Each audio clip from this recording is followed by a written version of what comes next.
Ayeuna geus Jumaah deui, kamari mah poe Kemis, saacana poe Rebo, mangkukna hey poe Salasa. Ayeuna Jumaah deui, wancina ngawangkong deui, bari rejeung suraseri, susuganan jadi tolabul ilmu. Pan ieu teh luar budaya, nepakeun rasa kapapada jalma, urang pilih pikanyaan pun sakabe jamaah anak dia. Alhamdulillah. Assalamualaikum warahmatullahi wabarakatuh. Waalaikumsalam. Sesuai dengan standar protokol kesehatan, Betul. bahwa kami semua tim sudah divaksin, Betul. kemudian menggunakan masker pada saat masuk, tapi saat kita di sini dilepas. Di depan juga ada sabun, hand sanitizer. Jadi standar protokol kesehatannya sudah kita lalui. Alhamdulillah. Betul. Walaupun kadang-kadang seperti dan seolah-olah seperti itu. Tapi kami harus patuh. Karena demi kesehatan kita semua. Ya, betul. Ya, kita mah harus ngarojong. Dan alhamdulillah, semua alhamdulillah hari ini kita di Guar Budaya di episode Keberapa? lah nggak tahu. Lupa saya. Pasal keberapa teh? Pasal 24. Pasal 24. Oh, pasal 24. Alhamdulillah. Alhamdulillah. Kang Kodel sehat? Alhamdulillah Bang Bek. Kang Alex sehat? Oh, Hari Batak Nasional. Batik. Batik. Hari Batik Nasional, maaf. Batik. Kemarin Kang Alex sempat nggak hadir di beberapa episode karena sedang sibuk ulang tahun SMKI ya. Betul, sekolahnya. SMK 10 sekarang mah ya, namanya SMK 10. Mudah-mudahan sukses, lancar kemarin ya. Amin. Amin. Oh, ada filmnya. Kapan diputarnya? Udah diupload? Baik, nanti akan saya delete ya. Tonton dong, saya tonton. Karena itu kan acara yang bagaimana itu kan hasil karya anak bangsa. Betul. Ya, seperti halnya lagu barusan. Betul. Itu kan Karya siapa itu? itu dong penciptanya. Iya, sate. Sa. Oh. 2 menit. Setiap lagu yang diciptakan secara cepat dijamin tidak akan laku. Buat kita aja ini mah ya. Mudah-mudahan jamaah Guar Budaya Jam Gubud. Jam Gubud. Namanya itu ya panggilannya. Kita belum menemukan nama sebetulnya. Betul. Tapi ya terserah kita lah. Mau jam gubud, jam apa yang pasti. Terima kasih juga untuk Vintage Bandung. Betul, ya. Yang selalu support kepada kita dan mudah-mudahan ada pengusaha lain yang sesama jamaah Nahdiyin. Betul. Yang terketuk pintu hatinya untuk memberikan sumbangan kepada para seniman dan budayawan yang terlantar ini, tolong saya yakin banyak sekali jamaah Nahdiyin itu yang pengusaha, ya betul, kan, pebisnis, pasti ada. punya apapun itulah. Tolong bantu kami juga yang memang ya segini adanya lah musisi ini gitu kan. Bagaimanapun berkesenian tanpa asupan itu menjadi hanya sekedar impian. Oi, cocok. Kemana Pak? Oh iya, lupa saya. Belum selesai. Iya. Jadi tolong dibantu ya. Kasihan produser saya kesana kemari bawa proposal. Ya, produser saya tuh bawa proposal kesana kemari. Bahkan terakhir dia mendatangi rumah zakat. Gitu. Rumah zakat nu ambek maneh nu eudeuh ke ka dieu mere. Minta duit. Dibalik. Tolong produser jangan salah target ya. Ya. Ampun. Sudah capek kesana kemarau. Aduh. Mari kemarau. Hari ini saya kedatangan, luar biasa Mang Kodel, Mang Alex.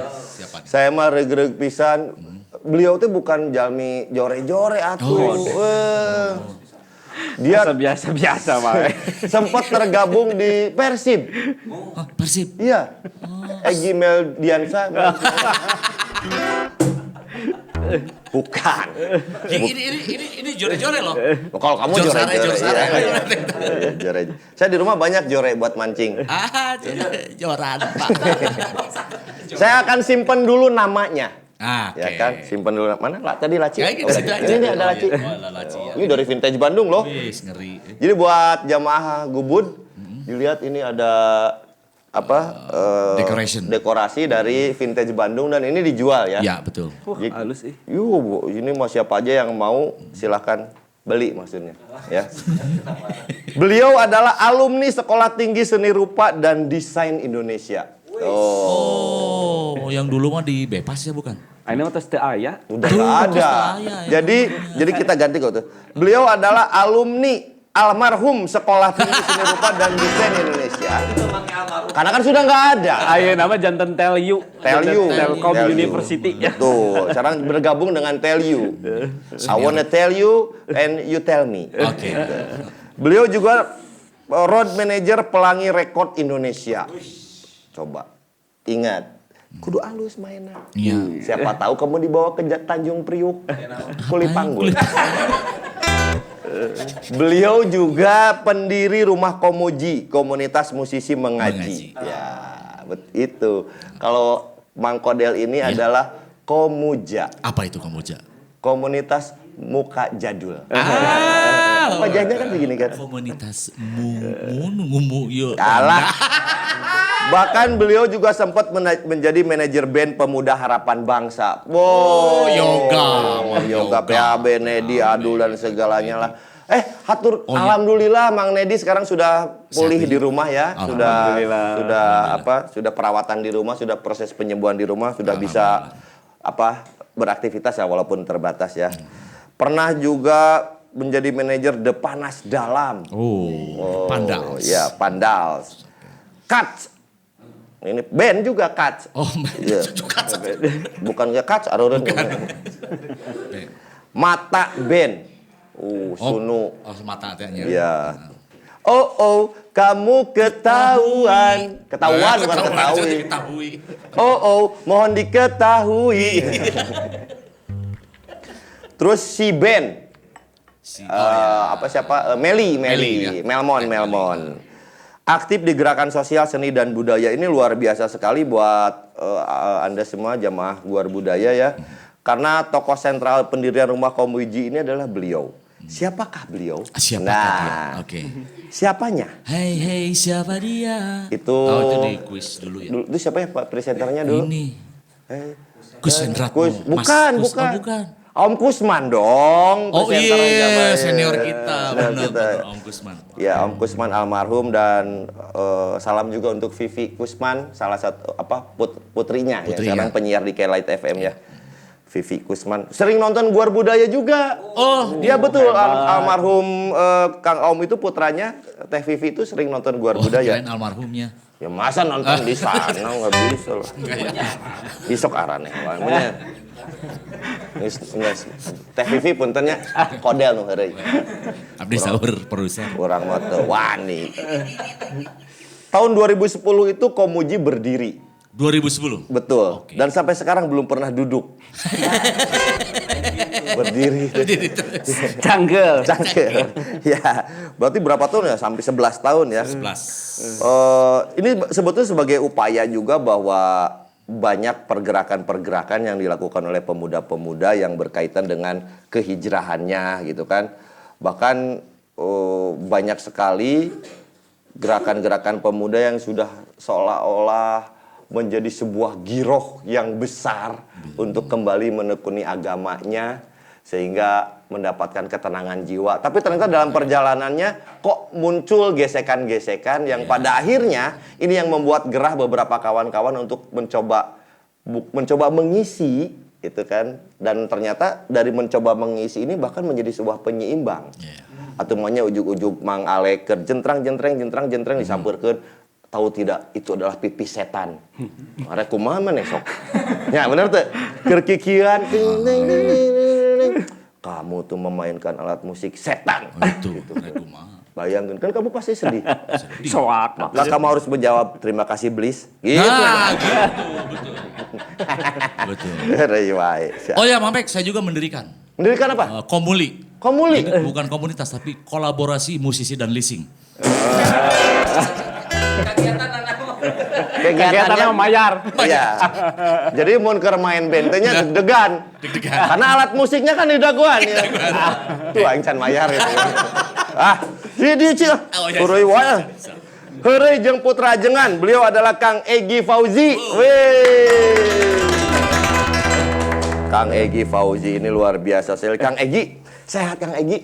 Alhamdulillah Kang. Kang Egy teh pernah di PHB oge, ngurus PHB kan menyebalkan mereka. Bener loh, kan bayangkan PHB dan Panas Dalam itu satu karakter. Satu karakter pemuda-pemuda yang kumaha maranehna gitu loh. Itu gimana Kang? Mohon sebelum ke hal-hal yang lebih mendalam tentang perjalanan spiritual, saya pengen mendapatkan pencerahan bagaimana Kang Egy mengurus pemuda-pemuda yang lalieur seperti itu. Ya, jadi gini, kalau memang itu seninya sebenarnya. Menurut saya itu seninya. Jadi memang kan kalau sama saja ujung-ujungnya itu adalah sebuah produk juga. Cuman agak sulitnya karena produknya dia punya keinginan, dia punya jiwa gitu, dia punya hidup gitu. Memang itu menjadi challenge-nya lah.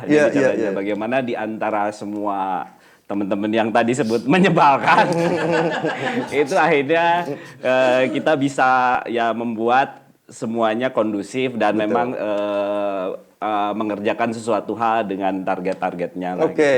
Dari sejak mereka berdiri terbentuk dari awal ya. Dari awal. Jadi jika jamaah Guar Budaya yang muda-muda menggemari orkes PHB, Pemuda Harapan Bangsa, dan juga musik dari Depanas Dalam yang sekarang menjadi Depanas Dalam Band ya. Kalau dulu Panas Dalam Band, sekarang menjadi Panas Dalam Band. Ini salah satu orang yang ikut bersama-sama bergerak dulu ya. Betul. Bahkan bagaimana ngurus Ayah Pidi Baik zaman dulu dengan sosok Pidi Baiknya gitu loh. Bayangkan. Iya kan? Kebayang. Tapi satu hal, ini saya bocoran ya. Saya tuh sering datang ke Jalan Ambon, saya selalu masang muka sedih. Dan Pidi Baik itu tidak suka sahabatnya berwajah sedih. Bener. Ketika saya sedih gini langsung merah duit. Ya kayak gitu. Bener loh. Bener. Iya, kalau itu saya bukan muka sedih, muka memelas. Iya, jadi saya pagi-pagi ingat Kang Egy, saya jam 9 pagi di depan di sofanya itu, ya kan di belakang Panas Dalam. Kieu kita kusut. Awalnya tidak sengaja, karena memang saat itu benar-benar rungsing saat itu teh kieu. Naon sih mana teh bungut kusut itu pegat kupling orang kan poho teh mah duit. Cup. Asisten. Bare duit si bebek tuh pegat kuplingna. Cucup bingung sabaraha mang beknya cenah.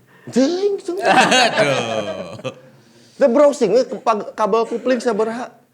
Mang piragi cenengan 45.000. Ayah Pidi langsung datang, udah kasih berapa aja tuh yang di situ di laci toko buku teh. 250. Gede bati dong. Bayangkan. Empatinya tinggi ya. Itu.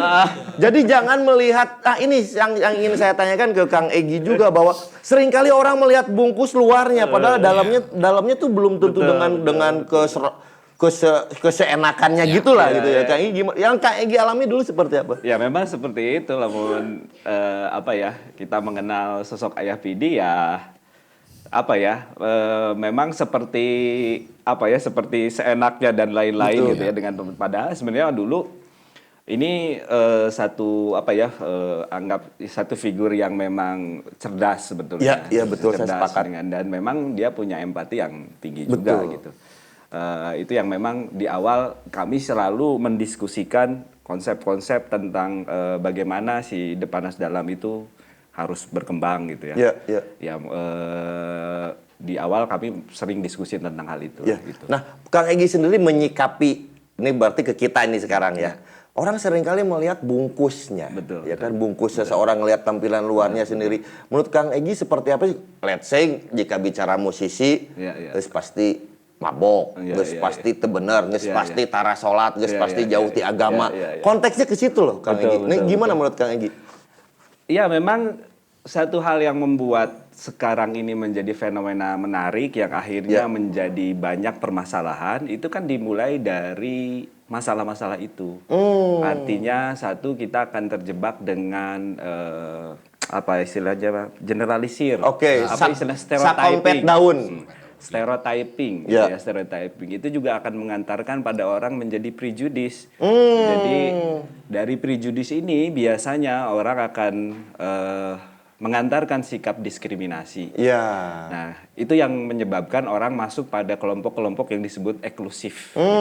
Nah, kan kelompok-kelompok eksklusif ini akan menjadi bermasalah ketika memang sudah menganggap dirinya paling benar dan yang lain itu pasti salah. Nah, ini yang menjadi masalah utama kita hari ini dan kenapa pada saat itu juga di tahun 2010 banyak sekali gesekan-gesekan di antara musisi. Karena tadi sudah disinggung oleh Kang Sony, bagaimana sih mereka yang awalnya itu punya giroh yang bagus gitu ya. Karena tapi tidak didukung oleh kesiapan dalam mengakses ilmu pengetahuan keagamaan sehingga masuk pada kanal-kanal yang mengarahkan dia pada kultus itu tadi.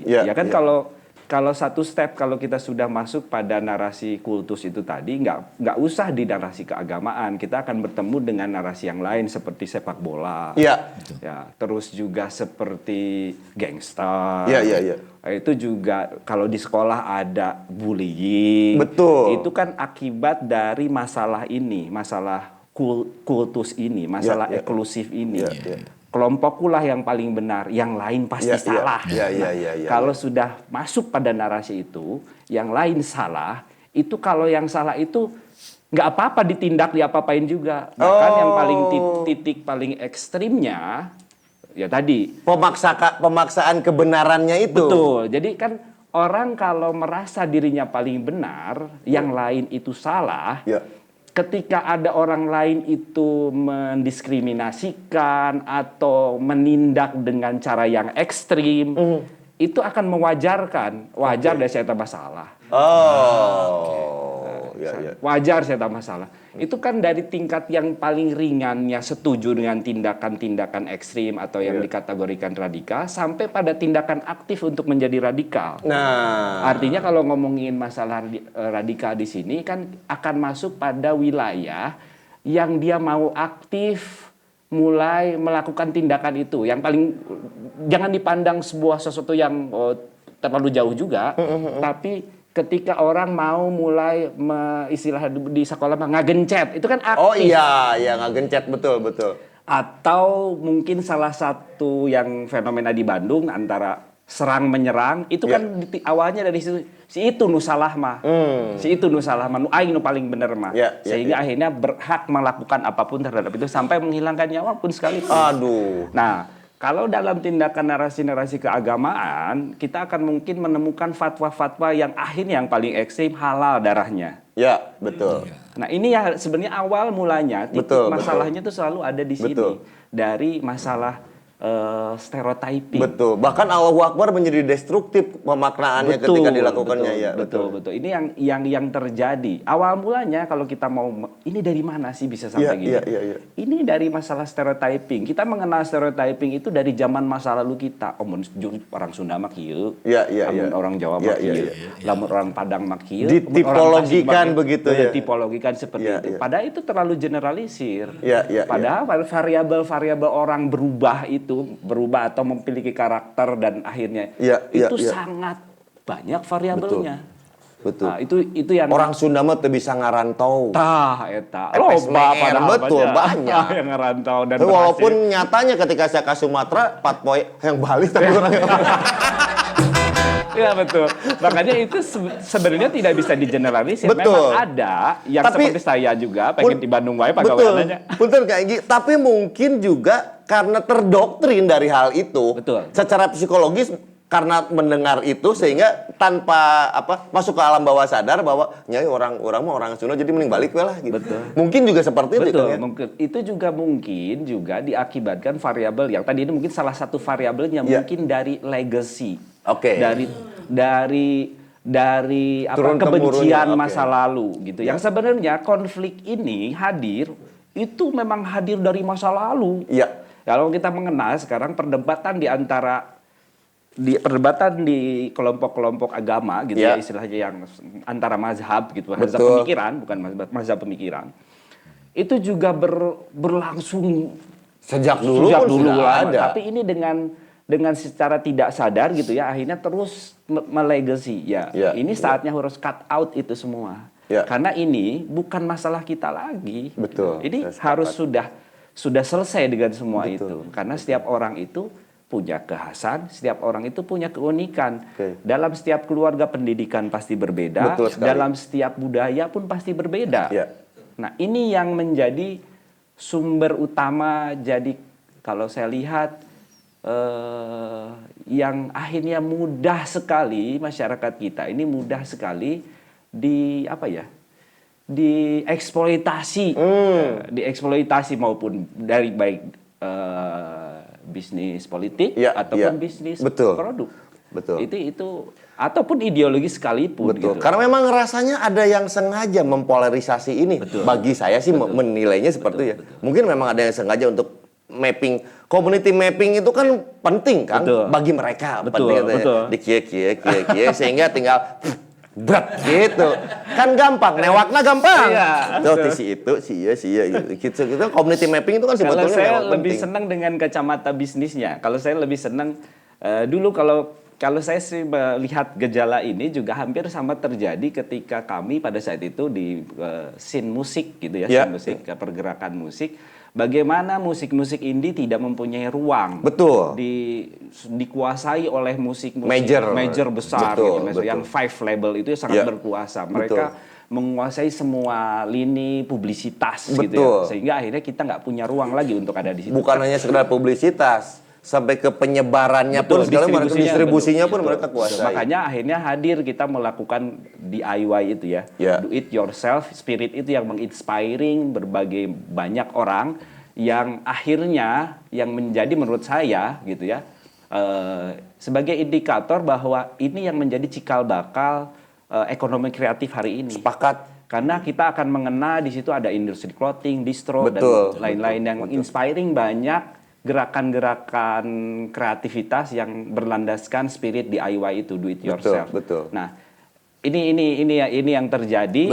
Dan kalau saya memaknai tadi, memang bedanya kelompok-kelompok mainstream ini karena mau raupannya cukup besar, akhirnya yang mereka gunakan adalah brainwashing. Mereka nggak mau memutar otak untuk masuk pada niche pasar itu, ceruk-ceruk pasar itu ya.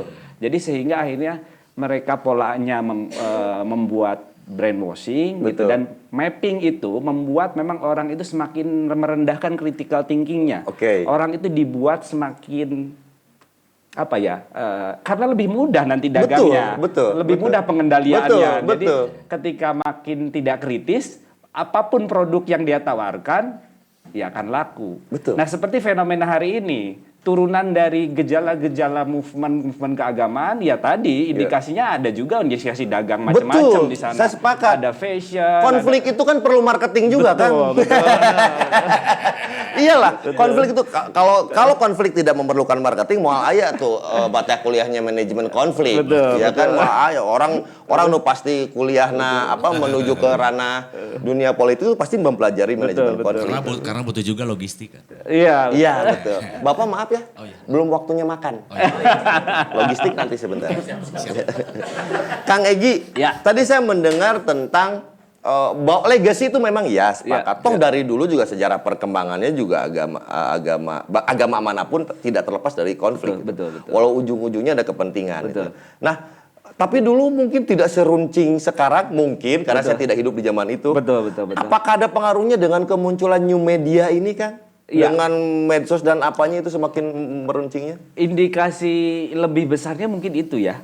Mungkin itu menjadi variabel yang cukup besar membuat sekarang ini kan kalau zaman dulu mah juga koneksitasnya juga masih agak sulit, terbatas, informasi sulit didapatkan. Jadi memang cenderung konflik-konflik itu juga tidak menyeluruh gitu ya. Nah kalau sekarang karena memang era digital ini juga orang juga makin susah ketemunya dan dia juga hanya bisa mengakses lewat internet dan macam-macam kayak seperti tahun 2010 itu dalam mengakses ilmu keagamaan tanpa mengakses pada sumber langsung guru-guru yang memahami ilmu agama sehingga akhirnya ya yang terjadi itu makin meluas gitu. Jadi ini menjadi salah satu faktor pentingnya era informasi ini memang seperti tsunami informasi lah informasi. Jadi ya orang bisa ya akhirnya kalau kita coba lihat di tahun 2010 kalau kita kembali tahun 2010 narasi-narasi keagamaan tentang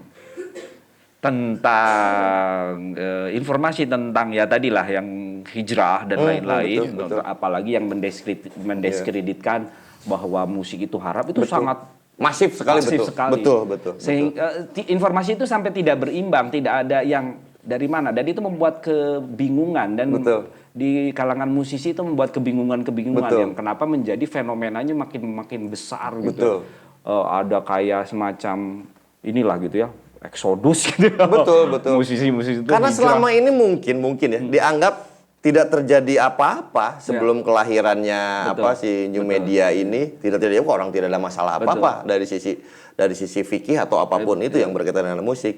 Tapi setelah munculnya digital ini yang tadinya tidak apa-apa teh karena ada mazhab pemikiran tertentunya jadi masif. Kita tidak siap dengan mengkanter itu kan sebetulnya. Dan itu juga yang terjadi mungkin kalau dulu memang kan itu juga sudah menjadi perdebatan dari masalah zaman dulu dari antara musik pro kontra musik itu juga di ulama-ulama juga ada gitu ada yang pro, ada yang kontra, ada yang sepakat, ada yang mulai dari haram sampai yang menganjurkan itu juga ada semuanya. Cuman memang karena zaman dulu itu informasinya tidak terinformasikan. Nah, tidak dipakai oleh kelompok-kelompok itu untuk merujuk pada ini loh kata ulama ini tanpa melihat kelompok yang ini gitu. Jadi akhirnya dipakai ininya benernya ulama-ulama semua gitu. Ada ayat nanti gitu. Nah, karena tidak berimbangnya informasi ini, saya nggak tahu apakah ini di behind ini juga ada sebuah skenario atau saya tidak tahu. Tapi yang jelas ini antep. Urang. Tantangan terberat selama menjalankan Rumah Komoji, apakah ada yang memang yang mendatangi zaman dulu katanya sampai ada yang justru itu yang menjadi kan awalnya kemunculan Komoji itu juga merespon gejala itu. Kami para musisi-musisi juga kan kalau kita lagi ngomongin masalah tadi ini juga yang mendasari bagaimana Komoji itu muncul juga dasarnya dari situ fenomena sosial itu juga cukup lumayan ini karena memang saya juga memang ada sedikit pertanyaan ini dulu itu tapi mungkin bahwa kenapa anak-anak muda ini pada zaman itu lari ke agama. Nah sebenarnya juga kenapa anak-anak muda saat itu lari ke agama? Sempat ada risetnya dari Kang Egy atau mungkin sekedar analisa bersama teman-teman juga ngobrol macam-macam gitu. Memang dari kalau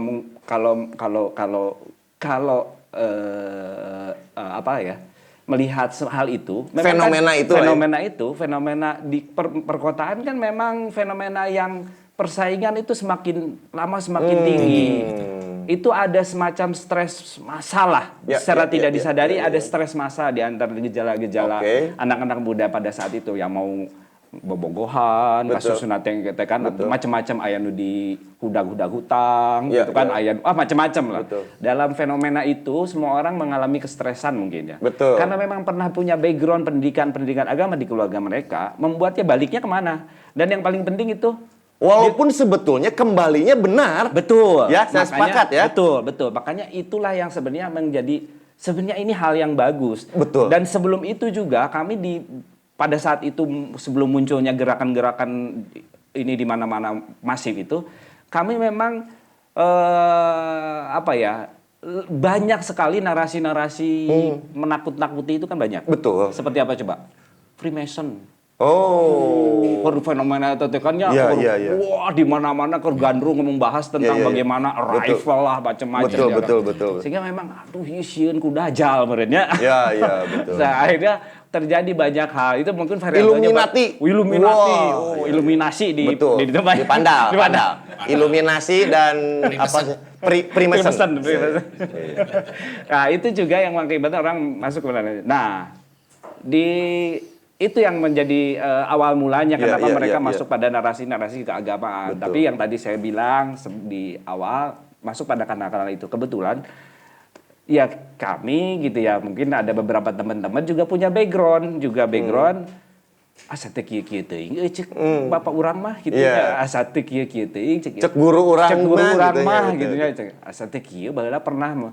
Nah, akhirnya juga ya kan karena yang dibilang itu benar-benar sporadisnya dalam pengertian saya sampai didatengin berkali-kali sampai subuh Betul. diajak diskusi bahwa musik kamu nggak boleh menggunakan musik dari mulai 1 orang sampai 5 orang yang datang ke saya sampai tahun 2010 tuh saya tahu pasti orangnya.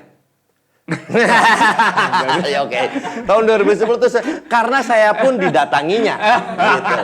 Saya pun didatanginya bahkan. Udah jangan bilang-bilang. Oke.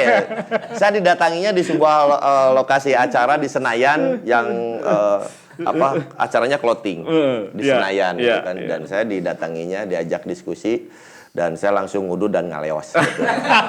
Kita akan lanjutkan lagi obrolan seru dengan Kang Egy Fauzi. Silakan Mang Kodel dan Mang Alek. Guar budaya nepatkeun rasa ka papada jalma. Guar budaya nu aya di NU Jabar Channel.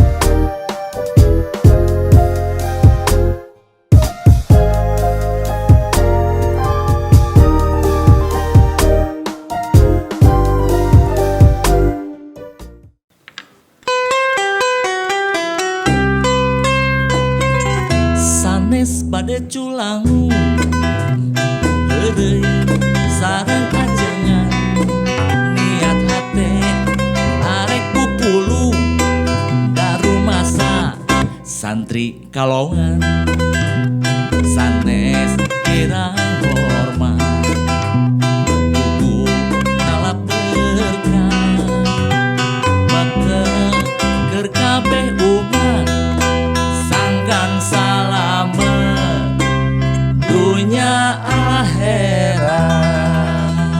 Amin ya Allah. Salamet nu paling utama mah teh dunia akhirat. Ya Allah. Ya Allah abi mah salametkeun teh di akhirat teh wungkul dunya mah keun wae embung pasti nya ngomong. Maka Islam tuh mengajarkan tentang keselamatan tuh ya dunia akhirat disebutnya. Di dunia wal akhirat gitu. Henteu jadi disebutkeun dunia selamat henteu. Kan dunia mah bonus gitu lamun ngodagna ka ditu kitu nya. Pangintan, itu Pangintan. Iya tah.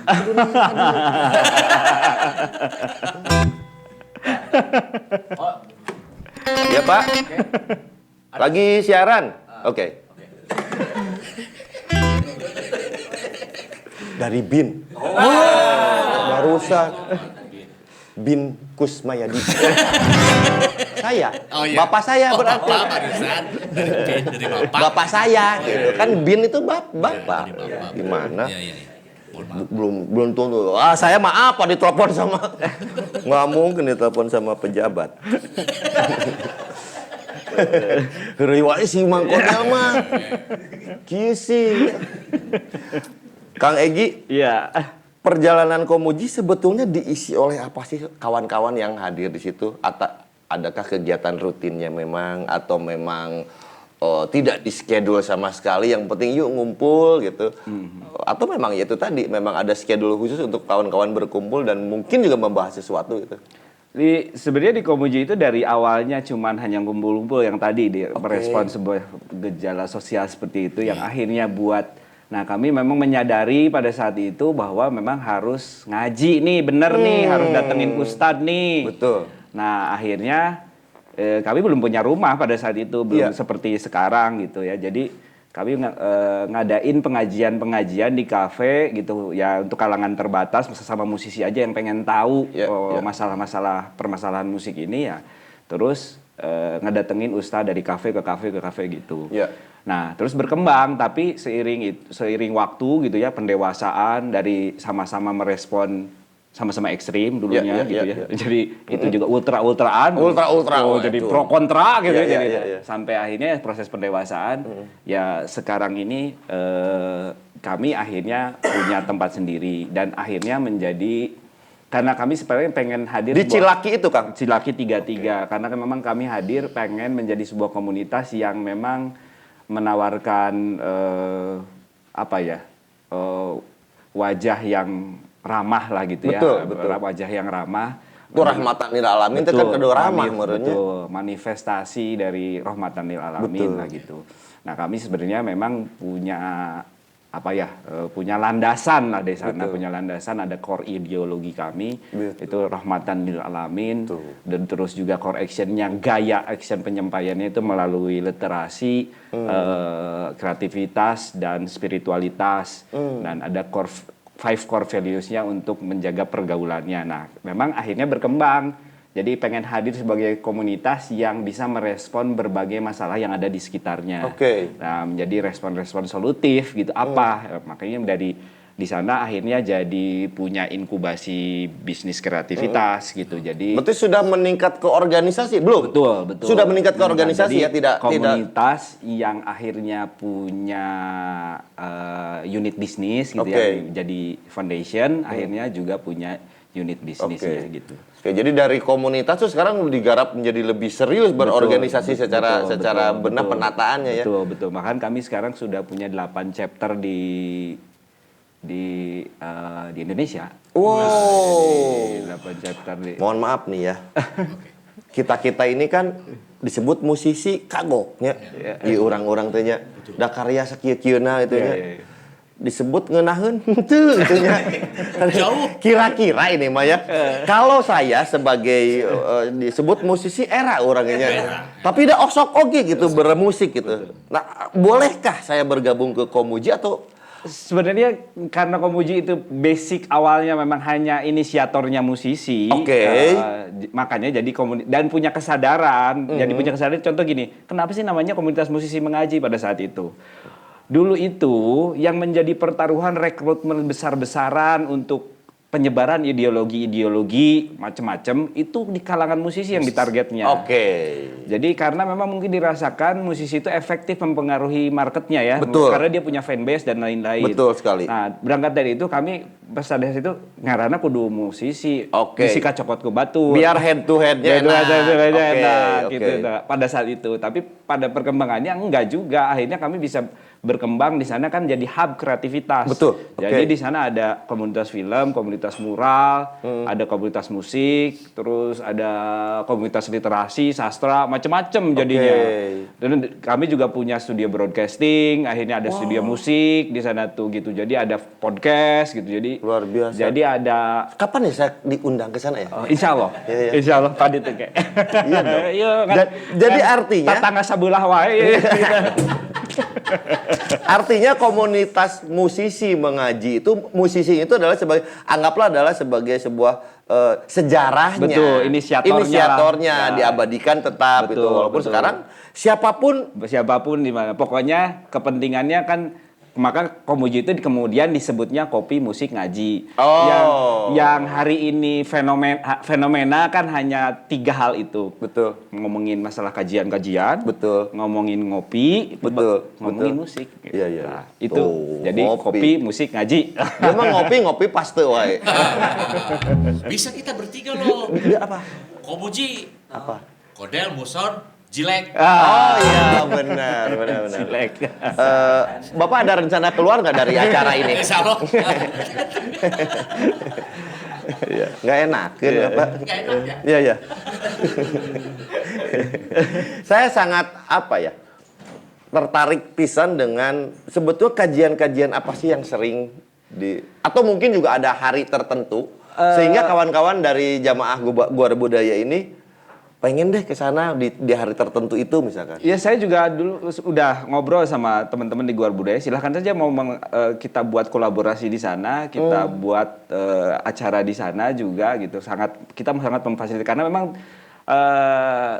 strateginya Komuji itu pendekatannya kan lewat budaya. Betul. Jadi apapun juga memang cuman ya pendekatan budaya kami kan karena memang wilayah kami itu di perkotaan. Betul. Ya jadi dengan gaya perkotaan Betul. itu seperti itu. Betul. Jadi narasi kreatif. Anggaplah pop culture-nya di situ. Ya, gitu. oke. Jadi makanya ya harus mau menyampaikan sesuatu itu kan harus tadi istilah ajengan mah Khotibinas ala kudri okulihim.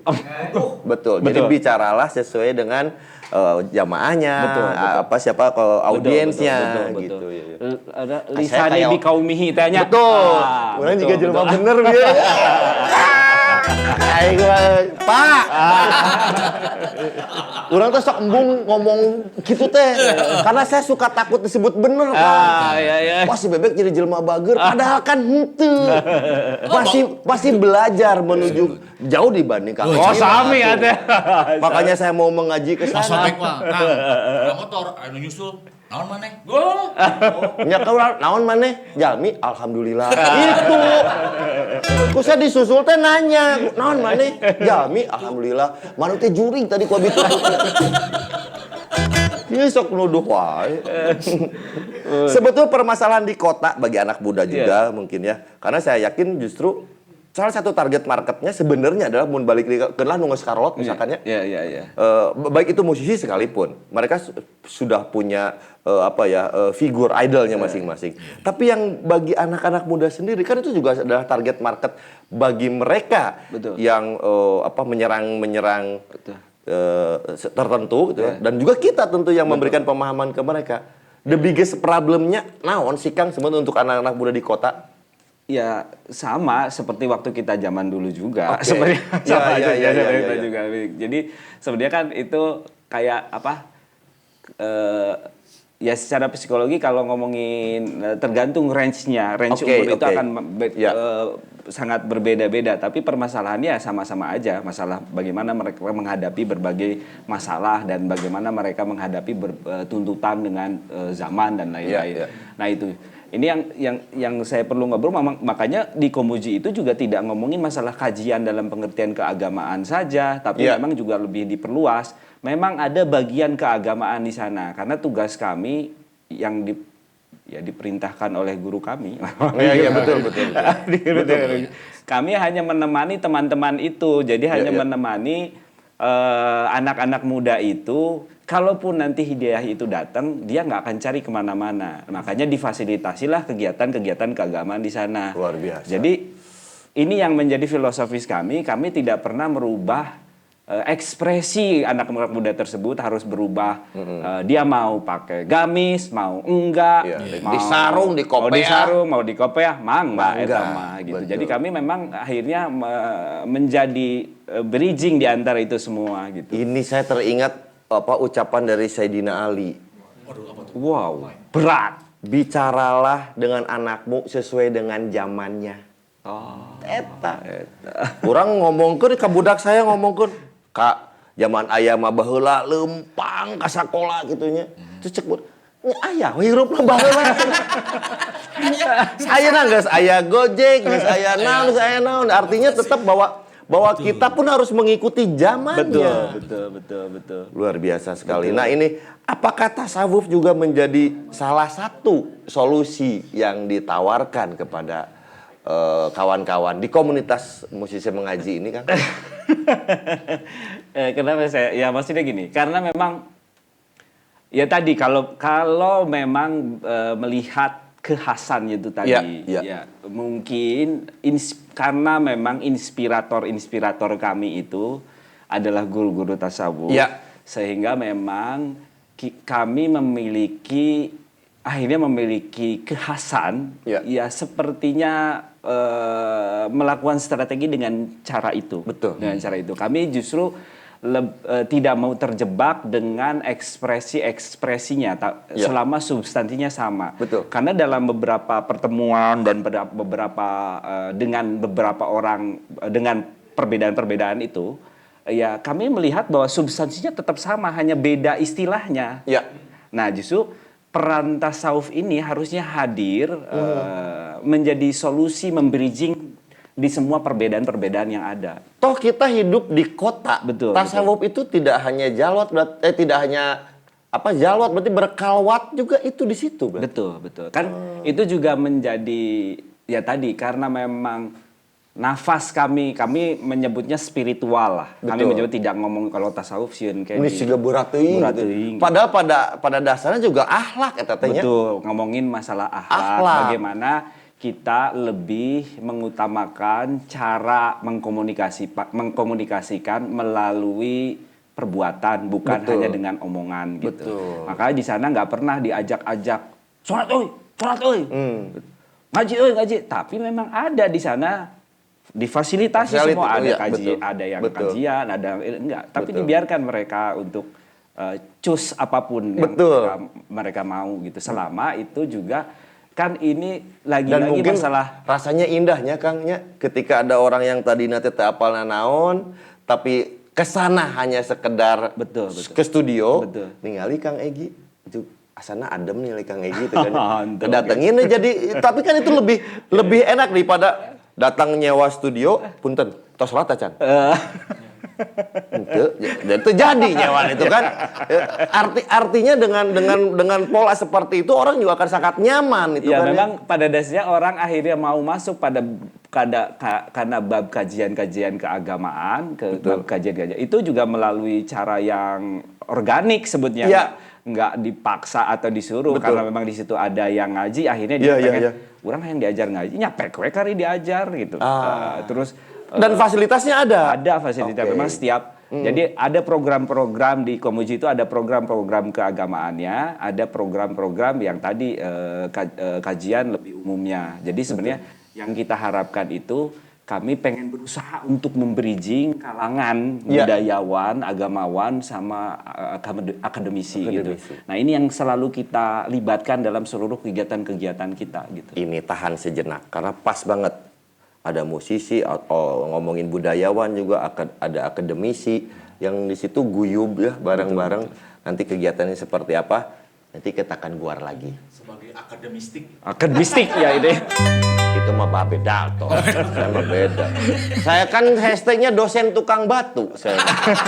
Karena sapopoena tiap jam 10 berang bari moyan nyusun batu.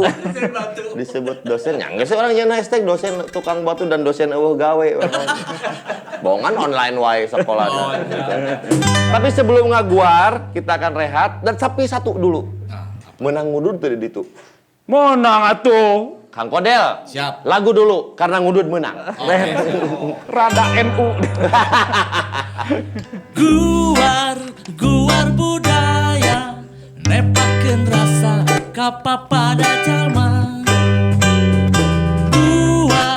Guar budaya nu aya di NU Jabar Channel.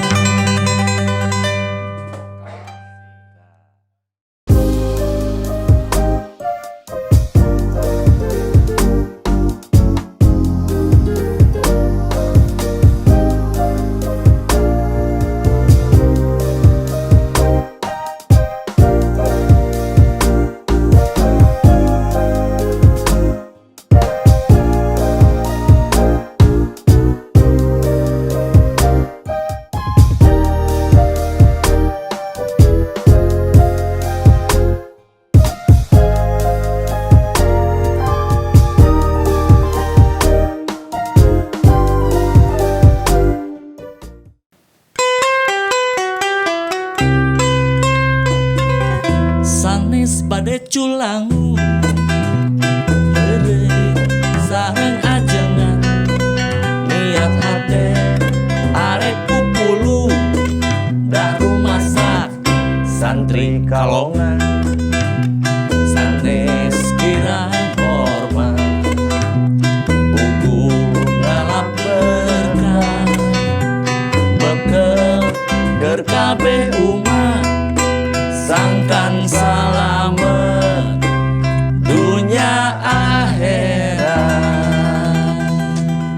Alhamdulillah ya Allah ya Rabbi tos takarosnya segmen katilu deui hatur nuhun pisan ka Vintage Bandung ieu sagala rupi aya set di Vintage Bandung ieu tah kamera Dapat milih teh jangan kapungkur tah ci urang tingali jasa di paok.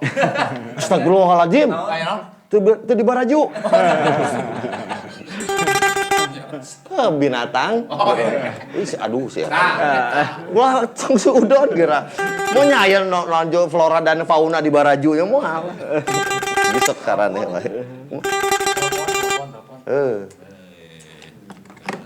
Assalamualaikum oh nuhun anjing penten pak juta aya penghasilan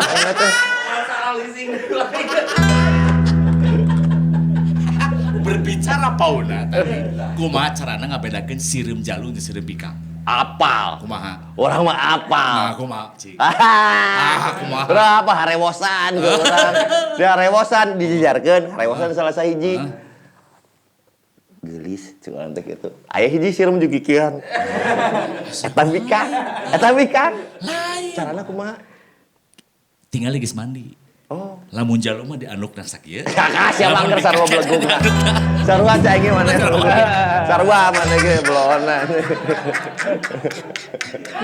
sarua bolona aing mah bener urang tadi urang mah teu cuni lawan kudu nempungkeun sireum keur mararandi eueuh gawe karewosan dina dua ini gelis kayak gitu juga aya nu kakikian sireum teh eta wewe berarti Pasti tanya dia baji. abi wargi kodel bodor dasar Kang Egi itu ternyata dari kalangan pesantren kumaha ceritana saat itu yang notabene dari lingkungan pesantren yang memang juga pada akhirnya ke sekolah tinggi desain dan seni rupa itu kan araraneh gitunya. Dalam konteks zaman dulu tuh selalu stigmanya adalah yang masuk ke sekolah seni itu adalah pasti yang maksudnya untuk kalangan anak muda tertentu pasti unik gitu kan orang-orang seperti itu. Nah memilih ke situ kumaha Kang? Seharusnya upami background kepasantrenan nggak terlalu dalam lah ya. Mohon. Tadi takna laguna pas pisan Kang Abdi. Kata nu nyiptakeunna keren pisan. Teu kenging ria. Oh iya. Karena memang mungkin karena keluarga aja, karena memang keluarga sebagian besar punya pesantren lah ataupun siapa dan mungkin juga bapak juga mungkin karena bergeraknya walaupun dia di militer, beliau juga bergerak dalam bidang keagamaan. Iya. Nah seperti itu. Jadi, Bapak tuh militer ya? Bapak kebetulan di militer. Angkatan darat ya? Angkatan udara. Angkatan udara. Ini, Bapak kamu kan angkatan jemuran. Darat. Oh darat ya? Darat. Ya terus ya cuman memang kami memang terbiasa memang nggak dalam pengertian mondoknya yang ini kalau liburan liburan pesantren gitu lah, pesantren kilat kayak gitu. Jadi nggak terlalu dalam lah untuk mengenai masalah ilmu keagamaan. Nah, tapi pada akhirnya perjalanan spiritual yang Kang Egi tempuh itu di tahun berapa? Kemudian karena kan memang ada titik balik biasanya ya. Titik balik rasanya saya ingin mendalami itu yang pada akhirnya juga nyaman dengan itu sampai sekarang gitu loh. Ya betul, memang ya karena memang tadi background mungkin akhirnya backgroundnya juga terbiasa mendengarkan walaupun juga nggak belajar tapi mendengar narasi-narasi keagamaan itu juga di keluarga juga sudah biasa atau di saudara-saudara atau dia pun sudah terbiasa dengan mendengar hal itulah gitu. Dan memang kalau titik perjalanan balik sama dengan fenomena di masyarakat muda perkotaan pada saat Betul. itu. Sebetulnya bareng ya? Bareng, itu semua bareng. Bareng Semua sebetulnya. bareng. Ya, cuman tadi kebetulan saya masuk ke kanal yang Betul, sini betul. gitu. Jadi kebetulan kan kalau Bapak itu memang keluarga besar saya kan NU semua tuh. Keluarga besarnya semuanya NU. Nah, Bapak juga di NU, tapi memang nggak, karena memang hidupnya di kota, memang gaya berpikirnya memang agak Muhammadiyah gitu. Nah, terakhir dalam proses perkembangan saya inilah belajar itu lebih dekat di NU gitu Ya, ya, istilahnya. Akhirnya mengenal istilah-istilah tasawuf dan lain-lain gitu. Betul. Nah, itu yang menjadi titik balik saya memang sama aja ketika memang pada saat itu fenomenanya lagi Ya. cukup inilah, kan udah nikah terus mau ngapain lagi, baong Betul. ngeus kan. Betul. Baong ngeus. Alhamdulillah teh saya can pernah pisan baong. Jadi lempeng pisan.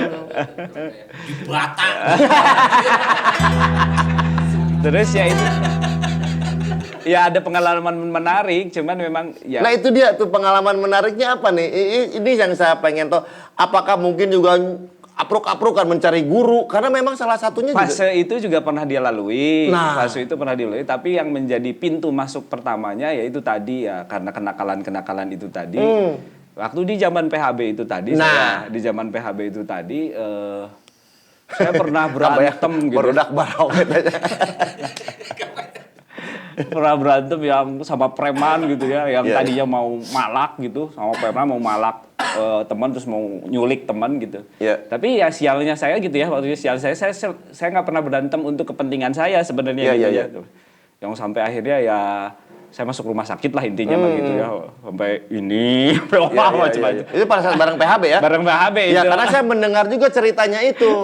Yoga tuh menceritakan bahwa manajer aing mah gelut bahwa itu keren banget. Justru saya support Kang sebenarnya. Bapak ini gimana? Saya mah kan kekerasan itu juga perlu sebetulnya. Tapi aya wancina. Gitu, aya wancina. Tapi orang yang justru yang mampu menahan itu yang lebih jagoan. Gitu. Iya betul. Nah itu titik balik saya mungkin. Oh iya meren ya udah saatnya. Ya. Kan katanya bayaran PHB ge waktu itu geus dibayar beak deui cenah dipakai itu waktu itu ya. Berdasarkan cerita-ceritanya itu kan. Ya gimana ceritanya menang bayaran terus dahar-dahar nasi goreng. Saya 10.000 geus gitu. Itu betulkah seperti itu waktu itu PHB? Ya di fase awal memang kayak gitu ya. Iya, di fase awal memang kita kan juga rating itu kan terus yang penting kan sebenarnya exposure. Jadi dulu strateginya itu bagaimana si PHB itu bisa dikena atau awareness-nya itu diketahui banyak. Makanya Pak pensi kan termasuk menguasai pensi waktu itu. Betul. Dulu sampai hampir setiap hari manggung lah gitu. Tuh, bayangkeun. Gitu we hirupna teh. Tapi kelihatan sekali Mame ke perubahannya Pak Yoga sekarang. Yoga begitu spiritualis itu. Oh iya. Yoga. Itu kalau sudah pengen Jumatan, hari apapun dia Jumat. Enggak gitu, tetap Jumat, tetap Jumat. Sakau Jumatan. Sakau nih kalau saya kelompok ya Jumat. Saya Bahkan yoga tuh sampai di depan imam kalau sholat ya. Saking ininya ya. Depan si Imam Hambalang, maksudnya Imam Pandal, maksudnya bukan imam sholat. Ya gitulah titik balik saya. Akhirnya memang ya mungkin harus dijewerela lah, disinterela. Tapi ngurus band saat itu banyak pisan Kang Egi kan? Ya maksudnya ada berganti-ganti, berarti artinya ada konsistensi saat itu ya kan? Saya sampai baru berhenti ngurus band itu baru mungkin 2 tahun terakhir kemarin. Oh iya? Ya, jadi terakhir itu kan di si band itu 2 tahun terakhir, 2 tahun kemarin. Selepas Meli atau masih ada Meli? Sudah nggak ada Meli. Sudah nggak ada Meli ya? Sudah nggak ada Meli. Jadi ya saya nggak pernah dari dulu tetap ngurus band walaupun saya punya kerjaan.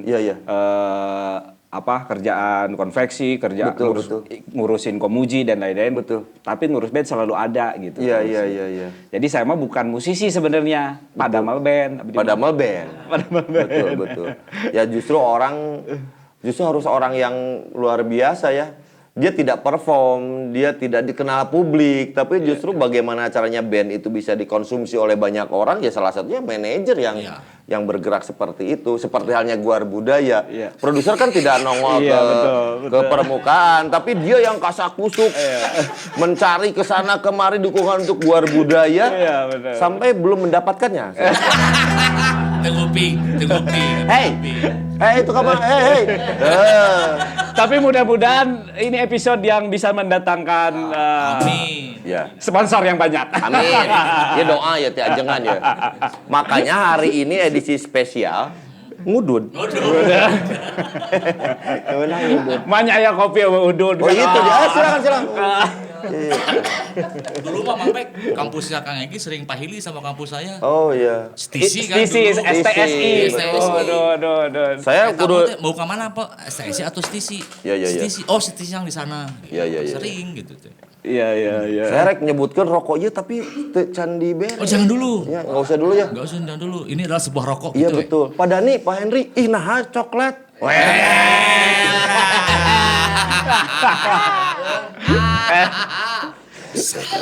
Proposal online. Proposal. Gitulah. Menurut Kang Egi sendiri ya, kebudayaan menurut Kang Egi, karena bagaimana Indonesia itu sangat kaya akan kebudayaan. Dari ujung sana sampai ujung sini, semuanya begitu kaya. Bahkan di salah satu, kita aja Jawa Barat, Majalengka dengan Kuningan dengan Cirebon dengan Indramayu dengan Ciamis itu susah untuk menghitung ciri khasnya dari sisi kebudayaan tuh ya.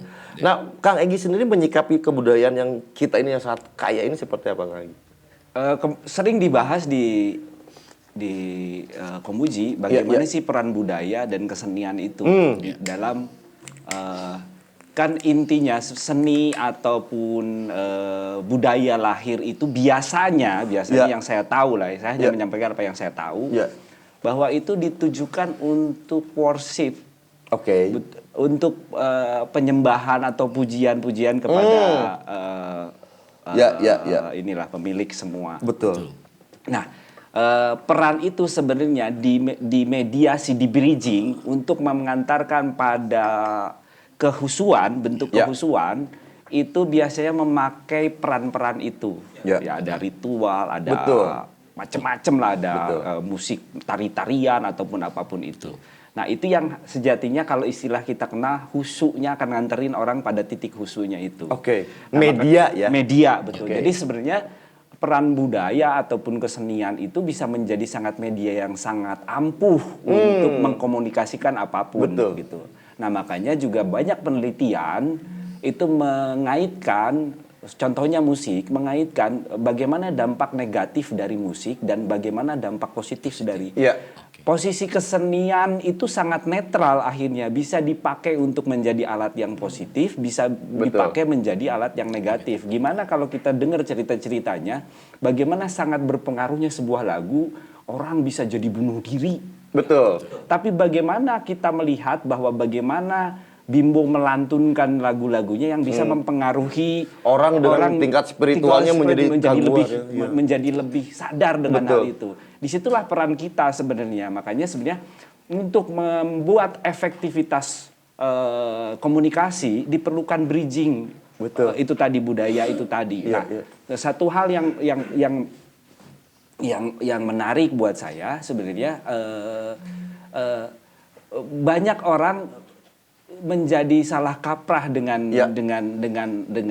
hal ini gitu. Jadi bahkan beberapa kajian bagaimana pengaruh efektivitasnya budaya itu bisa membawa komunikasi itu menjadi lebih. Saya ingat jadi kata guru saya, bapaknya itu kebetulan kiai besar. Kiai besar, dia pernah bilang kayak gini, katanya, coba cina urang mah apruk-aprukan satu kampung ke kampung lain paling menang jamaah ngan sabaraha cina paling orang yang itu tuh sabaraha. Tapi gimana efektifnya musik atau kebudayaan atau tokoh seniman itu mempengaruhi banyak orang gitu Iya. dengan hanya dia melakukan ini itu Iya. efektivitasnya. Betul. Gitu. Makanya kalau saya pikir akhirnya ini saatnya memang media budaya ataupun seni itu mengambil peran ini. Iya. Mengambil peran ini, apakah nantinya menjadi alat komunikasi untuk semua hal, Iya. arti komunikasi yang apalagi dalam bentuk-bentuk konten positif ataupun betul. itu bisa menjadi sangat efektif. Gimana kalau ngomongin perannya? Salah satu contoh musik dalam media periklanan. Ya. Namun iklan musiknya jadi naon. Iya. Tuh. Kan teh enakeun kan dieu nya. Naon cenah. Cek nu nonton teh naon eta. Naon cenah itu nya. Geus gitu ya kan. Bayangkan, betul sekali. Bayangkan semua Iya. kalau kita lihat tanpa ada sentuhan itu semua. Iya. Tanpa sentuhan itu. Artinya tergantung use-nya ya kan? Use-nya. Jadi Iya. sebenarnya inilah yang menjadi sebenarnya terjadi kesalahpahaman di antara kita semua mengenai peran dalam budaya ini. Betul. Padahal ini menjadi alat kalau kita merefer, karena saya itu inspiratornya Wali-Wali Songo. Iya. Bagaimana mereka bisa menyebarkan Islam yang ramah itu melalui media budaya. Betul. Nah, ini yang memang mengantarkan kita menjadi Islam hari ini. Betul. Gitu. Dan itu tidak bisa dipungkiri, sejarah sudah sudah banyak catatan sejarah tentang hal itu. Nah, sekarang ada kelompok-kelompok yang berusaha untuk menghilangkan itu. Betul. Banyak kan ulama kita juga melalui wayang, melalui gamelan, melalui narasi dongeng gitu ya. Saat itu juga banyak sekali ya. Betul.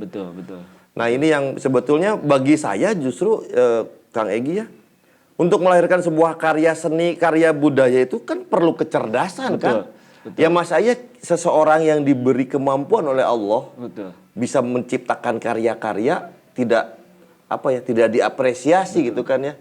Bahkan karyanya bisa mengubah orang menjadi lebih takorub kepada Allah. Luar biasa kan. Banyak KB salam dunia kudu dagang. Nah iya. Benar oge. Walaupun pada saat geus bermusik didagangkeun oge kan sebetulnya ya betul juga. Karena pengertian peoratif ya itu ya, tadi betul. Dagang tuh ya transaksi seperti transaksi ini. seperti itu Betul, kan betul. enggak semua juga pada sakilahnya masing-masing. Saya dibilang tadi Kang Sony bilang bahwa memang orang-orang yang cerdas menciptakan semua hal itu. Ya itu dia dengan sakilahnya, kecerdasan dia kan itu juga bisa kategorinya menjadi kufur nikmat mungkin ya. Kufur nikmat ketika kita tidak memandang bahwa ini sakilahnya aku tuh di sini. Kebayang orang-orang yang punya peran di kebudayaan ataupun di kesenian tidak memerankan itu menjadi menurut walaupun itu pendapat pribadi pendapat pribadi itu mungkin menjadi kufur nikmat gitu ketika dia tidak melihat ini loh perlu bidangmu tuh ini gitu. Dan dia tuh diberikan keahlian, tidak semua orang memiliki itu. Dan kebayang ketika kan itu kalau dikaji lagi dengan kajian ya genetik ataupun apapun itu gitu ya dengan potensi gitu ya base potensi, kebayang setiap orang itu punya potensi lahiriahnya, potensi yang kuatnya. Nah, kebayang nggak ketika kita menjalani kehidupan ini nggak pakai potensi terbaik kita, ya selalu kalah. Ini yang menjadi kekalahan kita dalam masalah persaingan. Kapasitas yang akhirnya yang kita lawan kapasitas yang 100% semuanya. Ya itu karena kita nggak pernah mengenal diri kitanya bahwa ini potensi kita. Makanya kalau mau bersaing ya gunakan apa yang ada dalam diri kita. Itu aja. Betul, sepakat sekali, ini luar biasa ya.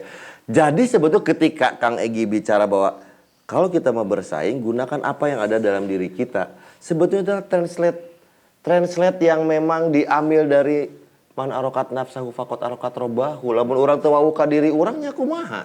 Bagaimana mungkin kita bisa mengoptimalisasikan diri kita? Urangna sorangan teu nyaho di diri urang kan seperti itu ya. Betul. Dan lebih tingginya lagi kalau kita bahas kepada hal itu, bagaimana pendekatan takarub kepada Allah itu juga pengenalan pada diri sendiri. Setiap orang punya kekhasannya. Apakah semua harus dengan wiridan? Enggak juga. Semua bisa dengan musik, semua bisa dengan sakilahnya masing-masing. Dia bisa dengan bekerja, itu juga dalam bentuk takarubnya. Iya. Itu mungkin betul. Yang tinggal di switch pemahamannya ya. Betul. Ya, Yul. Aduh, alhamdulillah hari ini macet saya ge ya. Alhamdulillah nih tim kreatif akhirnya bisa mempertemukan saya sama Kang Egi. Karena Allahu Akbar. Jeung tanggal 3 hiji keneh.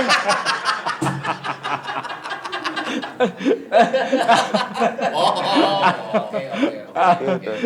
Gitu tah. Di 6:30. Kaliwat dong. Aduh, di dia mah gitu dah geuningan lah. Tapi alhamdulillah hari ini benar-benar kita mendapatkan sebuah pencerahan. Sebuah pencerahan yang luar biasa dari Kang Egi ya. Oh, tidak semua orang bisa memiliki kemampuan di bidang seni dan budaya. Tidak semua orang memiliki kemampuan dalam hal berkesenian. Nah, ketika itu bisa dimanfaatkan menjadi media bertakarub kepada Allah, ya kenapa tidak ya Kang Egi? Betul. Kang Egi, saya pengen apa ya? Mun pepatah da bisi sangka urang naonnya. Mungkin kata mutiara. Aduh. Kata mutiara yang akan dibaca nanti pada saat kita lulus. Keur lulus teh inget teh baca kata mutiara itu gitu. Cuma jangan ditiru kata mutiara dari anak saya Kang Egi waktu kemarin obspek masuk SMA. Apa tuh? Ketika orang lain bisa, kenapa harus saya? Budak aing. Eta. Parah Kang Egi. Cek orang teh, "Ka henteu eta oge." Tapi kan itu kumaha bapana. Oh, enggak dong. Di posting. Iya. Pas obspek itu. Tapi walaupun sebenarnya bener oge mun batur bisanya batur ya bae urang teu kudu gitu kan. Teu kudu maksakeun gitu. Tapi saya perlu juga mungkin bagi orang lah ya yang memerlukan bisa quote atau apapun itulah ya dari Kang Egi sebagai closing statement-nya untuk jamaah Guar Budaya kita Kang Egi. Mangga haturanan. Iya. Nah, berat itu tanya. Tapi saya sih tadi sangat terhighlight dengan pernyataan tadi. Tadi untuk mengenal Tuhan ya memang kita harus mengenal diri kita. Gitu. Itu yang paling penting. Banyak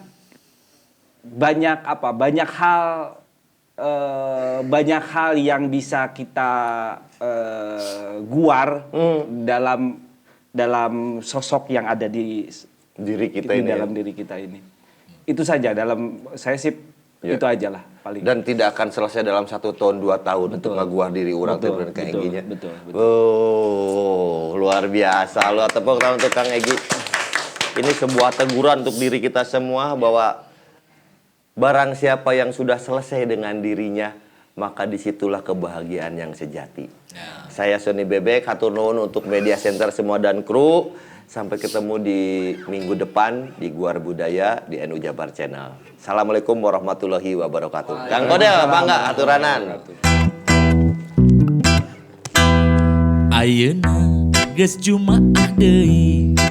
Kamari mah poe Kemis. Saacana poe Rebo. Mangkukna poe Salasa. Ayeuna Jumaah deui wacina ngawangkong deui bari rejeung sura seri susuganan jadi tolabul ilmi pan ieu teh Guar Budaya nepakeun rasa ka papada jalma ngara urang silih mikanya rukun sakabe jamaah